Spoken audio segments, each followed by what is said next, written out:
Louvai ao Senhor porque Ele é bom, porque a sua benignidade é para sempre. Louvai ao Deus dos deuses, porque a sua benignidade é para sempre. Louvai ao Senhor dos senhores, porque a sua benignidade é para sempre. Aquele que só faz maravilhas, porque a sua benignidade é para sempre. Aquele que com entendimento fez os céus, porque a sua benignidade é para sempre.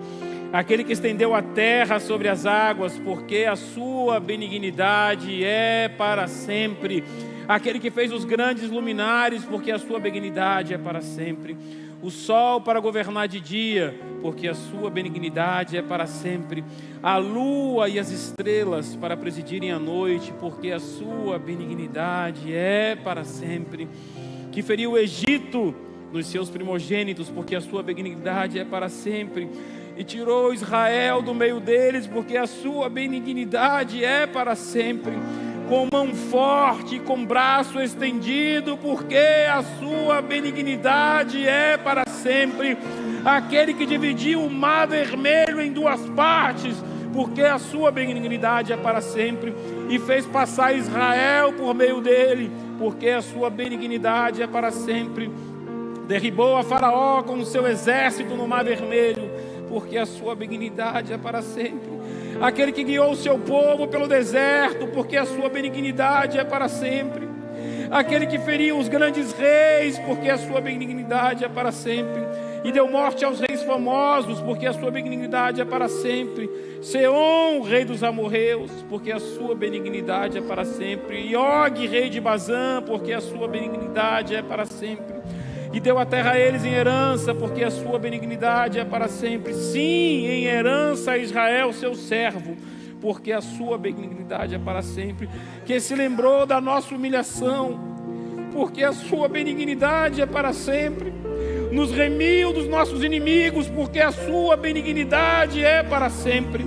Que dá mantimento a toda a carne, porque a sua benignidade é para sempre.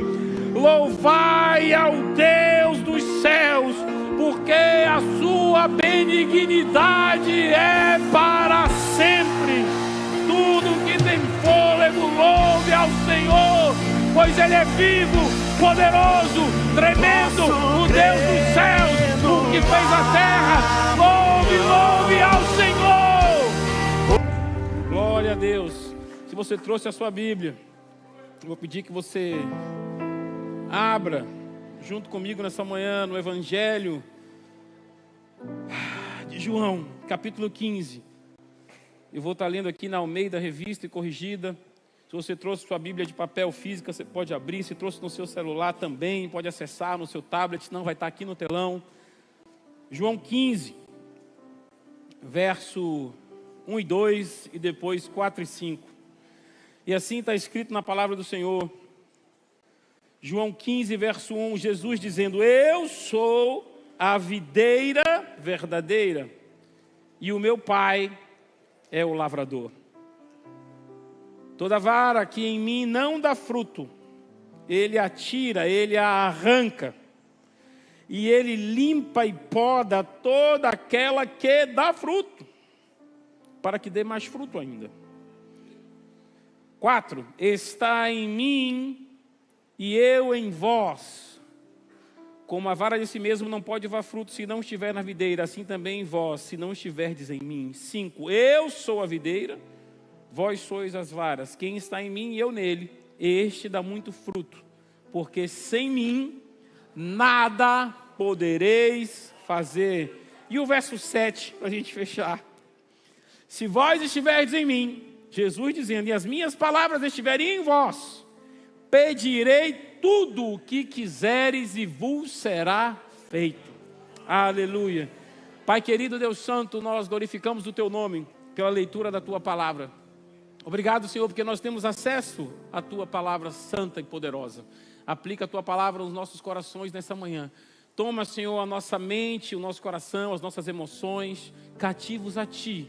Que o Espírito de Deus continue com liberdade nesse lugar, falando conosco, falando aos nossos corações e falando à nossa vida, que a gente venha entender mais de Ti, do Teu reino, da Tua palavra, e entendendo, a gente possa aplicar na nossa caminhada e poder alcançar e chegar aonde o Senhor sonhou e determinou para cada um de nós. Amém? Aleluia. Pode se assentar, por favor.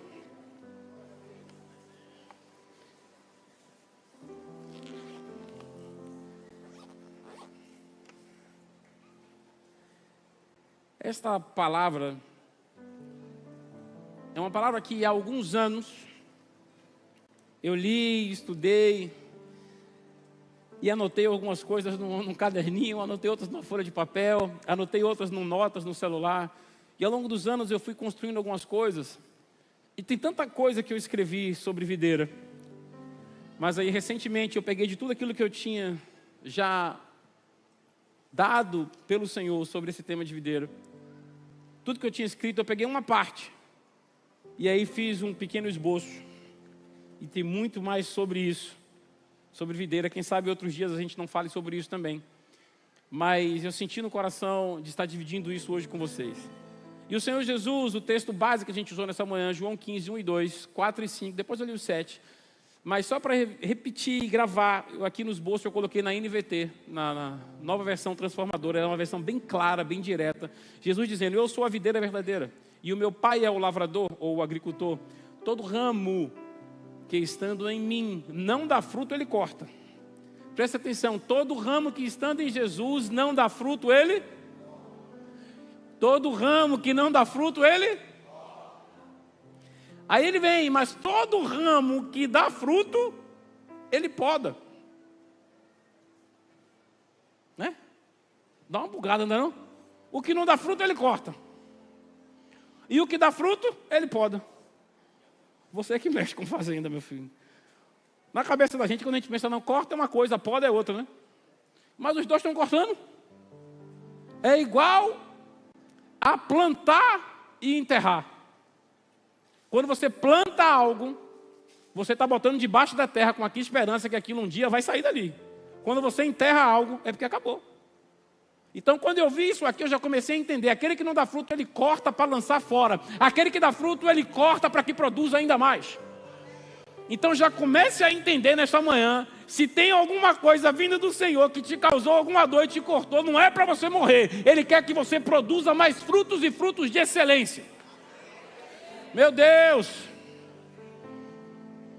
A videira é uma das metáforas mais profundas usadas por Jesus. Quando a gente vai lendo esse trecho que a gente acabou de ler aí, ele começa dizendo uma série de eu sou, e chega nesse ponto ele fala, eu sou a videira verdadeira. E para falar, assim como Jesus usou essa metáfora sobre o reino, é algo muito lindo, sobre a minha e a sua vida como cristão e a nossa jornada. Ao contrário de uma simples planta, a videira carrega em si princípios espirituais que explicam porque muitas vezes Deus permite que a gente passe por crise, porque muitas vezes Deus permite que a gente passe por dificuldades, porque muitas vezes Deus permite que a gente passe por dores. E quando a gente começa a estudar a videira, a gente começa a entender algumas coisas, porque que Deus permite que isso aconteça comigo e com você. Então eu tenho certeza que você já passou alguma dor em algum momento da sua vida, já passou alguma adversidade, mas eu tenho certeza que você não se entristeceu nem praguejou. Aleluia. Eu lembrei, oh Jesus, eu lembrei de tio Everaldo na agenda. Eu cheguei no médico, desprevenido, passou a dor dele. Mas a videira vai nos ensinar muitas coisas. Então, mantenha os seus ouvidos abertos e atentos, para que a gente possa entender o que ela tem para nos ensinar. Jesus, na verdade, tem para nos ensinar através da videira nessa manhã. E uma das primeiras perguntas que eu quero fazer nessa manhã é se nós queremos viver apenas de aparência. Não, eu quero parecer bonito, eu quero parecer vistoso, eu quero que as pessoas me olhem e vejam que eu sou pleno, formoso. Será que a gente quer viver uma vida de apenas folhas bonitas? Uma aparência externa bonita? Ou será que o que a gente quer de fato e vai fazer sentido na nossa jornada é que a gente possa gerar frutos que carreguem sementes para multiplicar aquilo que o Senhor tem na minha e na sua vida? Porque se a gente for um tipo de planta ou de arbusto que só gera folhas, mas não gera fruto, se não gera fruto, não tem semente. Se não tem semente, não tem multiplicação. Se não tem multiplicação, não tem legado para deixar. Então comece a entender isso. Agora que a gente fez essa pequena e rápida introdução, vamos ao ponto número 1. O ponto número 1 é que tipo de terreno a gente busca para estabelecer a nossa videira. Entendendo que nós temos que ser e somos videiras e temos que estar enxertados no Senhor, mas que tipo de terreno a gente busca para a nossa videira? Que tipo de terreno a gente busca para a nossa planta? Quando a gente pensa nisso, a primeira coisa que vem na nossa cabeça, não, eu quero um terreno bom. Eu quero um terreno fácil. Sabe que a minha videira vai crescendo, que a raiz chega ali, ó, facilzinho, aquela terrinha fofa, bonita e se desenvolva. Todo mundo pensa isso, irmãos. Dizer, não, eu quero um terreno difícil. Ninguém. Ora, Deus me dá um terreno difícil. Eu quero estar plantado no deserto. Ninguém. O cara vai vir assim, Senhor, eu quero a minha videira plantada junto a ribeiros de águas, como está na tua palavra. O cara só ora assim. Ninguém tem terreno difícil não, Peninha. O cara só quer terreno fácil. Mas pense uma coisa. O terreno fácil, sendo redundante, o que ele facilita é a aparência. Uma aparência sem profundidade. Uma aparência sem casca. Quando a videira cresce num terreno muito fácil, num terreno onde ela não tem que se esforçar para viver, ela direciona toda a sua energia, direciona aquela seiva que ela está recebendo do solo para as suas folhas, e vai ter uma videira cheia de folhas verdinhas e abundantes folhas. Abundantes folhas é o que vai ter, porque o terreno é fácil, ela vai concentrar aquilo que ela tem para as folhas, para que de longe ela seja vista. Olhe as minhas folhas. É bom. Dá sombra e serve para fazer aquele charutinho árabe, né? Recheado de carne. É a folha, é isso aí. Valor baixinho. Mas porque o terreno é fácil, ela não precisa lutar, então ela concentra aquilo que ela recebe nas folhas. O resultado é beleza exterior e pouco fruto. Porque ela direciona para as folhas, ela direciona para a aparência. Assim acontece também com muitos que vivem buscando apenas conforto. Entenda, quando eu digo isso, o bispo disse que eu não tenho que buscar conforto. Eu não falei isso não. Eu disse para você não buscar apenas conforto. Porque se chegar um momento difícil e você superar, você vai estar mais qualificado para avançar mais ainda. Agora a primeira dificuldade que vem, eu vou parar. Eu vou desistir da vida. Por quê, irmão? Eu tomei uma topada, chute a pedra, velho. Aí a outra ali falou, fala a Deus. Irmão, se a mulher gritou, fala a Deus, é porque ela falou assim, está pregando para o meu marido. É, a mulher é assim, chute a pedra, tira do seu caminho. Um dia eu preguei aqui sobre poços, e falei sobre como a gente não pode desistir. Falei de Isaac, falei dos poços, e aí, cavou um poço, teve contenda, cavou o segundo, teve contenda, cavou o terceiro, teve contenda, tinha que desistir. Aí hoje em dia a pessoa, quero cavar um poço. Já cavou, irmão, seu poço? Não, Deus não mandou o recurso para eu contratar empresa de perfuração. Irmão, você não tem uma pá não? Uma picareta? Não tenho não, então cai de 4, cave de mão. Mas se ele te disse que vai lhe dar um poço e você não está vendo as ferramentas, cave de mão, que ele vai fazer a água brotar 10 centímetros de areia. Quando chegar a empresa de perfuração, se ele tem promessa, se mexa. Ah, mas a pedra, chute a pedra. Quando a videira cresce em terreno fácil, quando a coisa é muito fácil, o esforço é para aparência. O pouco esforço é para aparência. Assim acontece, como eu estava dizendo, com muitos de nós, que vivem buscando apenas o conforto, apenas a facilidade. Aí tem uma aparência de piedade, mas não gera transformação na vida de ninguém. Ah, não gera. Não tem nem experiência para compartilhar. Agora veja o que João 15:5 diz: pois sem mim vocês não podem fazer coisa alguma. Pode ter até o momento difícil, pode ter até o dia mau, pode vir até a dificuldade. Se você estiver com o Senhor, você vai vencer. A Bíblia em nenhum momento chega e diz assim: mas aqui na terra serão dias esplêndidos. Na ele diz assim: na terra tereis aflições, mas tende bom ânimo, eu venci o mundo. Ele ainda diz que armas seriam forjadas contra a nossa vida. Mas está na Bíblia. Mas ele diz: toda arma forjada contra vocês não prosperarão. Vão até forjar arma, mas não vai dar certo, porque o Senhor é que nos guarda, Ele que nos protege, Ele que nos blinda. Nós estamos sobre a cobertura de Deus. Aleluia. Veja João 15:5: pois sem mim vocês não podem fazer coisa alguma. Ou seja, ou ao contrário, nele nós podemos fazer tudo. No Senhor e pelo Senhor. Uma aplicação prática para a gente fechar o ponto 1, senão a gente não sai dele, Paulo. Está indo fácil. A prosperidade sem raiz em Cristo gera crentes folhas, tudo verdinho, bonitinho. Sabe o que eu lembrei também? Jesus com fome, olhou de longe aquela figueira linda, toda folhosazinha, as folhinhas tudo verdinhas. Eu vou lá pegar um figo, estou com fome. Chegou lá, só folha. Ele passou e disse: seque e morra. Aí no outro dia voltou no caminho. Aí eu disse: ela secou e morreu. Ele falou: claro, eu mandei. Se preocupe se você só está com folha. Vá buscar gerar seu fruto. Ponto 2. Ponto 1, a gente falou do terreno fácil. Ponto 2, a gente vai falar do terreno difícil. Crises produzem frutos. Crises produzem frutos que têm sementes que geram multiplicação. Ponto 2, terreno difícil. Quando o solo é duro. Quando o solo é um solo improvável. A videira tem que concentrar, por uma questão de preservação da espécie e da vida, toda a sua energia para gerar um fruto de qualidade. E eu já comecei atropelando, falando por quê.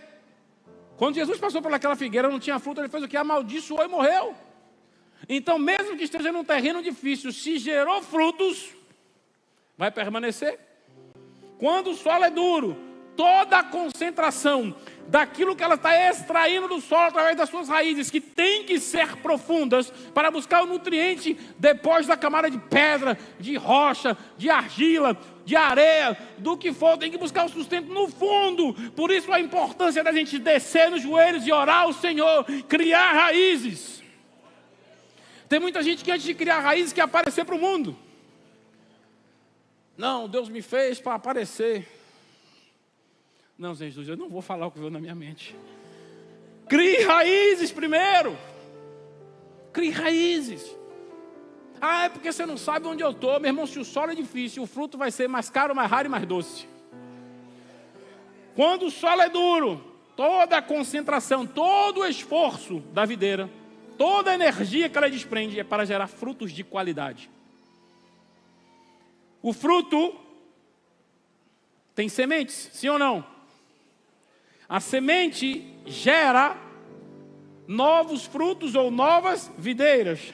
As videiras geram vinhedos. Os vinhedos geram sustento e abundância. Eu lembro quando eu era jovenzinho. Nesse tempo meu pai ainda dava aula na faculdade de teologia. E eu não tive esse privilégio de ser aluno dele de teologia. Mas ele ainda dava aula na faculdade de teologia. E um dia ele dando aula, ele levou para a sala de aula um tomate. Ele aí cortou o tomate, abriu, tirou uma semente. 50 alunos na sala. Ele: o que é isso? Meu irmão, samba de uma nota só. Semente, semente, semente, semente, semente, semente, semente. O último foi um cara mais visionário, né? Ele falou: é um tomate. Cara de fé mesmo. O cara olhou a semente e disse: é um tomate. Aí meu pai conta que ele chegou para ele assim: parabéns, meu filho. Você é um menino de visão. Na época meu pai era pastor. Ele falou assim: pastor, você está vendo o quê? Ele falou: eu estou vendo uma roça de tomateiro. Mas é bom que você já está vendo um tomate já. Tem muita gente que está preocupado com o fruto. Se preocupe que o Senhor já colocou a semente dentro do seu coração. Você já carrega as sementes do céu, você já carrega a semente de Deus. Agora você tem que procurar semeá-las, plantá-las. E tem muita gente que recebeu sementes e em vez de plantar, está enterrando. Não enterre seu talento, não enterre seu dom, não enterre aquilo que Deus te deu. Plante, porque no tempo certo é Ele que vai fazer crescer, jorrar, prosperar, multiplicar e superabundar, porque é Ele que promete. Os vinhedos, já no final, a gente começou falando da semente, que vem do fruto, que vira videira, que o conjunto de videiras é um vinhedo, que o vinhedo gera multiplicação e abundância. Tudo que nasce na crise ou da crise é assim. O ambiente de escassez e a luta potencializa a qualidade do fruto. O ambiente de escassez potencializa a qualidade do fruto. É tremendo quando você vê hoje, com a tecnologia que o mundo detém na área de agricultura, áreas que anteriormente eram secas, desertos, hoje produzindo frutos e frutos saborosos, frutos raros e caros, porque nasceu na crise, num ambiente que muita gente olhou, isso aí não vai dar em nada. Eu gosto como Deus trata os improváveis. Eu sei porque eu sempre me olhei e tive a certeza, né? Assim, o bicho está se achando, eu estava sendo mesmo, sabendo que eu era o improvável mesmo. Na minha casa, o improvável era eu. Aquele que nunca quis estar aqui. Aquele que sempre, na verdade, nem correu, que sempre fugiu mesmo. Nunca quis. Não, você tem que ir na igreja. Naquele tempo, eu já era o crente AD naquele tempo. Eu já era o crente AD, já era online. Porque eu nunca quis. O improvável. Mas o Senhor, Ele tem algo com os improváveis. Quantas pessoas eu conheço na minha caminhada e na minha vida, que muitas outras olharam e julgaram, ali não vai dar em nada. E hoje eu vejo grandes homens, grandes mulheres que Deus transformou. Deus é apaixonado pelos improváveis. Porque quando o terreno é difícil, a única coisa que a gente tem é se apegar e se enraizar em Jesus para receber dele sustento, para que a gente gere frutos desejosos e desejados. Meu Deus, tudo que nasce na crise tem um sabor diferente. Na crise, entenda isso, Deus não está nos punindo. Na crise, Deus não está nos matando. Na crise, Deus está nos multiplicando. Terceiro ponto, senão a gente só fica no terreno difícil. Oh, Deus me ajuda, Pai. Terceiro ponto, a poda drástica. A dor que multiplica. Ninguém quer viver nem falar no ambiente de dor. A dor é algo terrível.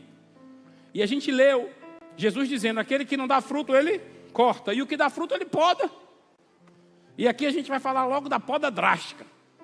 E a poda drástica é algo que eu aprendi quando eu estava com meus 20 e poucos anos, com um tio meu, que sempre viveu nesse ambiente de fazenda. E eu amo fazenda. Quando eu era pequeno, meus pais tinham, eu amava estar naquele lugar, meus tios tinham, iam muito. Hoje não tenho mais, mas eu creio que terei. Fico procurando, olhando assim, no tempo de Deus eu vou ter, porque eu amo, é um ambiente que eu amo. Roça, meu irmão, é comigo. Não me julgue, porque eu gosto de comer uma comidinha da roça, né? Então, com esse tio meu, eu aprendi, na casa dele tinha um pé de acerola lindíssimo, frondoso mesmo, uma acerola grande, doce. Aí colhemos ali a acerola, aquele negócio legal. Ele aí pega, Adriano, um facão e pau na acerola. Velho, tirou tudo. Só ficou só os cotoquinhos assim. E ele é agrônomo. Eu falei, tio, a acerola era tão docinha, o senhor matou o pé? Ele, não, meu filho, isso aqui é a poda drástica. Eu falei, é drástico mesmo, só tem aí graveto. Irmão, não ficou uma folha, não ficou nada, ele capou tudo. Eu falei, o porquê disso? Ele, agrônomo, ele falou, meu filho, quando a gente faz isso, ela vai vir de uma forma que vai concentrar toda a força dela para voltar a produzir, para arrebentar de novo. Vai vir muito melhor do que você conheceu. Eu falei, Jesus, na Bíblia só fala de poda, não fala de poda drástica. Então, vale só nos raminhos, né? Mas eu vi, um ano depois, na outra estação, como estava aquela acerola diferente. Maior, mais viçosa, os frutos maiores, mais saborosos. porque ela passou por um momento de crise grande. O agricultor precisa podar os frutos, os ramos que dão frutos. É algo que, se a gente para pensar, não faz muito sentido, mas no reino de Deus as coisas são de ponta cabeça. Como é que vai podar o ramo que não dá fruto? Para que ele dê ainda mais fruto. A Bíblia já dizia, milhares de anos atrás, o que os agricultores entenderam agora. Se poda, dá mais fruto. Se limpa, dá mais fruto. Agora entenda uma coisa, a poda dói. A poda é drástica. A poda, no entanto, garante frutos ainda maiores, melhores, mais doces e raros. Tem que podar. Ah, bispo, você não sabe. Você não sabe o que eu estou passando. Não sei de fato o que você está passando, assim como você não sabe o que eu estou passando. Mas uma coisa eu te garanto. Se está doendo, se está dolorido, é porque o céu está aumentando o meu e o seu valor. E está aumentando a validade daquilo que a gente carrega. Tem um exemplo que eu acho lindo e eu gosto muito dele. Se a gente pegar uma bandejinha, como vende aí no mercado, de uvas, quantidade de uvas, e colocar aqui no altar. Do outro lado ali a gente colocar uma quantidade de azeitonas frescas. Daqui a um mês, se deixar aqui, o que é que vai acontecer? Entendi. Vai apodrecer, para ficar fácil. Ninguém vai comer. Deixar a uva aqui, fresca, passar um mês vai apodrecer, a azeitona vai apodrecer. E vamos dizer que aquela quantidade de uvas ali foi lá 10, 20, 30 reais. A quantidade de azeitona também. Daqui a um mês vai valer quanto? 0, está podre, vai jogar fora. Agora, se a gente pega aquelas uvas que tem um valor até acessível, barato, e a gente pisa aquela uva, a gente esmaga ela, a gente esbagaça a uva, a gente pega a azeitona e a gente prensa toneladas em cima de um frutinho assim, a gente vai começar a extrair todo o potencial que ela carrega. E quanto mais a gente prensar, mais ela vai jorrar aquilo que ela tem dentro. Agora a diferença é, entre a uva e o vinho, a azeitona e o azeite, é que a uva estraga, a azeitona estraga, o vinho não tem validade, o azeite não tem validade, e é muito mais caro, porque quando a gente se submete aos processos de Deus, o nosso valor é inestimável, e a nossa validade passa a ser eterna com Ele. Então, quando você está nos processos de Deus, pare de chorar e comece a entender que Ele está trazendo para você um valor sobrenatural e está te dando vida eterna. Então não chore, apenas passe a glorificar ao Senhor, porque Ele te ama tanto que está extraindo de você o melhor que você tem. Aquilo que você carrega, que Ele te entregou. Aleluia. Mas, quando a gente pensa em lavoura, rapaz, toda vez aí, eu estou pronto para ter uma roça, pô. Eu entendo dos bichos, eu entendo da lavoura, eu estudando. Vou ter a roça. Quando a gente pensa na lavoura, ela é maravilhosa se tudo está dando certo. Mas lá também tem praga. Tem praga na lavoura também. E a gente tem que cuidar. No século XIX, lá no Velho Mundo, na Europa, a produção mundial de vinho do Velho Mundo começou a se abalar. E todos os produtores de vinho daquela região, todos, Bordeaux, Borgonha, começaram a se preocupar de uma forma: vou perder tudo. O que meu tataravô, o que meu bisavô, o que meu avô plantou vai acabar, porque a praga está dizimando. E era algo pequenininho, quase que imperceptível aos olhos nus, uma praguinha chamada filoxera. E aquela praga, ela é tão praga, que ela atacava a videira da raiz e ia comendo a videira da raiz para o topo, e também atacava do topo das folhagens para a raiz. Então, meu irmão, era um negócio assim, ó, era um come-come da estrela. Ia comendo a videira de baixo para cima e de cima para baixo. Ela ia destruindo desde onde ela tinha fonte de nutrientes até a aparência que ela tinha. Ia destruindo a videira e vinhedos inteiros estavam sendo dizimados. E parecia que não tinha forma de deter aquela praga terrível. E os produtores agrícolas daquela época começaram a cercar as videiras e começaram a colocar galinhas dentro daquele viveirozinho ao redor da videira para ver se a galinha comia aquele inseto. Não comeu. Eles tiveram outra grande ideia: vamos pegar rã, sapo, vamos colocar, vamos telar, vamos colocar aqui dentro, porque eles vão comer esse bichinho, esse inseto. Não comeram. E os vinhedos morrendo e secando. E aquilo que eles receberam de legado se acabando. E pesquisadores, lá do século XIX, tiveram no Novo Mundo, nos Estados Unidos. E eles viram que as videiras de lá, a filoxera até chegava, mas não tinha como a praga acessar. Chegava, mas não tocava na raiz, nem no topo. As videiras do Novo Mundo eram inofensivas a essa praga. E o que é que eles fizeram? Começaram a pegar enxertos dessa videira nova e enxertar na videira antiga. E cessou-se a praga. Quando as videiras receberam um enxerto de uma nova videira, o tempo de praga acabou. Isso não é uma história que eu inventei para fazer uma ilustração. Se você estudar, procurar no Google, filoxera, você vai ver que foi assim que aconteceu. E como é que ela foi combatida e como é que ela cessou. Quando ela recebeu o enxerto, as videiras do velho mundo, do pedaços de videiras do novo mundo. Quando elas foram enxertadas umas nas outras, as pragas não mais resistiram e cessou-se a praga. Imagine quando Jesus fala, se vocês estiverem em mim e as minhas palavras estiverem em vós, meu irmão, não tem praga que chegue. Porque a palavra de Deus diz, nenhuma praga chegará à tua tenda. Mas para isso a gente precisa estar nele, para isso a gente precisa estar enxertado nele, que é a videira verdadeira. Isso ficou na minha cabeça há algum tempo. E eu gosto de estudar. Tem coisas que eu gosto de estudar e gosto de estudar profundo, como esse tema de vitinicultura. Eu fui estudar para entender o que estava tudo na Bíblia. Tive a oportunidade de visitar um vinhedo. E fui lá. E achei lindo. Aquele parreiral imenso, Paulo. As uvas, estava na época da colheita, né? Da vindima, as uvas lá, um negócio lindo. E nas avenidas ali dos parreirais plantados, muitas rosas plantadas. Eu falei, rapaz, olha o cuidado. O cara até planta rosa aqui para ficar um ambiente bonito. Aí eu perguntei, poxa, que coisa linda, né? Vocês produzem vinho aqui, a videira, mas vocês plantaram rosa para o ambiente ficar bonito e tal. Ele disse, não. A rosa, você está vendo aí, avenidas de rosas, não é para ficar bonito. E era justamente assim, você tem as fileiras, que são plantadas videiras. Aí, geralmente, nas avenidas tinham rosas aqui e no final. Ou seja, todas elas eram cercadas de rosas. Eu falei, rapaz, mas são cercadas de rosa, é um negócio lindo. Ele falou, não. A rosa, ela é mais sensível do que a videira.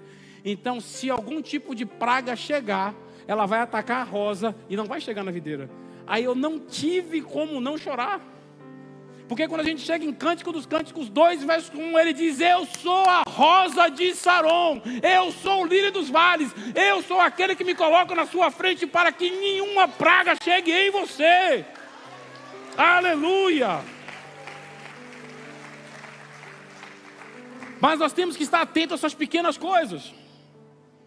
Pequenas coisas que corroem a nossa fé. Pecados ocultos, pequenas concessões que nós fazemos no dia a dia. Não, isso aqui Deus não vai se importar. Distrações. Coisas aparentemente inofensivas. Não, isso aqui não tem nada. Só há uma saída. É estar enxertado no Senhor. É estar enxertado em Jesus. A videira verdadeira. Para que nós possamos nos tornar imune a pragas.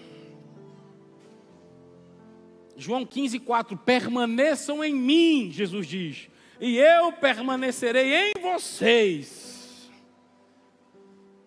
A gente falou do valor da uva fresca e do valor depois que ela é processada e transformada em vinho, é um valor inestimável e deixa de ter validade. Mas não é só prensou, está pronto. Porque tem muita gente que fala assim, não, Deus me deu uma prensa aqui, acabou. Tomei aquele aperto, passou, Jeová. É um processo. Depois que a uva é prensada, ela é colocada em tanques para que ela passe num processo de fermentação. E o curioso é o nome da primeira fermentação. Ela passa por algumas fermentações. O curioso é o nome da primeira fermentação que ela passa. Fermentação tumultuosa.